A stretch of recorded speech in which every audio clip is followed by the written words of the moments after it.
આજે સોમવતી અમાસ આ માસનું વિશેષ મહત્વ છે। અલગ અલગ જગ્યા પર પૂજા અર્ચના કરવામાં આવી રહી છે।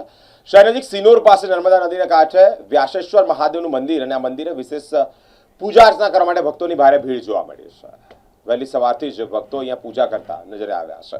શિનોર તાલુકાના બારખલ ગામ પાસે નર્મદા નદીના વચ્ચે આવેલા એક નાનકડા જંગલમાં વ્યાસેશ્વર મહાદેવનું સુપ્રસિદ્ધ અને આસ્થાનું કેન્દ્ર ગણાતું મંદિર આવેલું છે। સોમવતી અમાસના પાવન અવસરે દ્વારકા, વડોદરા, ભરૂચ, સુરત સહિતના રાજ્યના વિવિધ વિસ્તારોમાંથી મોટી સંખ્યામાં શ્રદ્ધાળુઓ અહીંયા ઉમટ્યા છે। વ્યાસેશ્વર મહાદેવના દર્શન પૂજન કરી આશીર્વાદ પણ મેળવ્યા છે। મંદિર ખાતે યોજાયેલા મહાપ્રસાદીનો લાભ લઈ ભક્તોએ આધ્યાત્મિકતાની અને આનંદની અનુભૂતિ પણ કરી છે।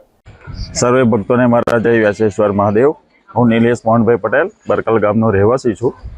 અમારા ગામની નજીક આવેલું છે વ્યાસબેટ બરકલ વ્યાસેશ્વર મહાદેવનું મંદિર છે, જે અહીંયા આગળ આવવામાં એક તો પ્રથમ રસ્તાની સગવડતા નથી અને રાત્રિ રોકાણ માટેની સગવડતા નથી।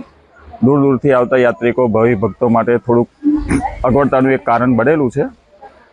સરકારે પ્રવાસન હેઠળ કામ તો ચાલુ જ છે, પણ સરકારને એટલી રજૂઆત છે કે આ બેનું વહેલી તકે નિરાકરણ આવે તો ભાવિ ભક્તોને સુખ સુવિધા સંપન્નતા રહે એવી અમારી પ્રાર્થના છે। ચાલુ કરું। જય પરમાત્મા।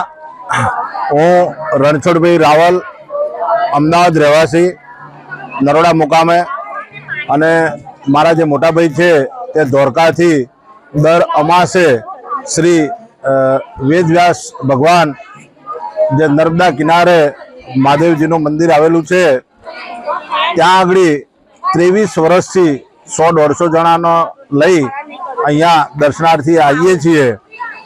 અહીંયા નર્મદા કિનારે જે લોકો પરિક્રમા કરવા આવે છે તે પણ અહીંયાથી જ આવે છે અને જાય છે। અહીંયા જે પૂજારી તરીકે હર્ષદભાઈ રાવલ તેઓ ખૂબ સરસ પૂજા અર્ચના કરે છે, પણ અહીંયા દર્શનાર્થીને આવવા માટે જે રસ્તો નથી તેમાં અમો દર્શનાર્થીને ખૂબ અગવડ પડે છે। અહીંયા આવ્યા પછી રહેવા માટે અને ભજન કીર્તન કરવા માટે હોલની જરૂરિયાત છે। સરકારશ્રીને અમારું નિવેદન છે કે એક હોલ અને રસ્તો અને રહેવા માટેની રૂમોની વ્યવસ્થા કરે, અહીંયા થોડીક સગવડ કરે તો દર્શનાર્થીઓને ખૂબ આનંદ મળે, ભક્તિભાવ મળે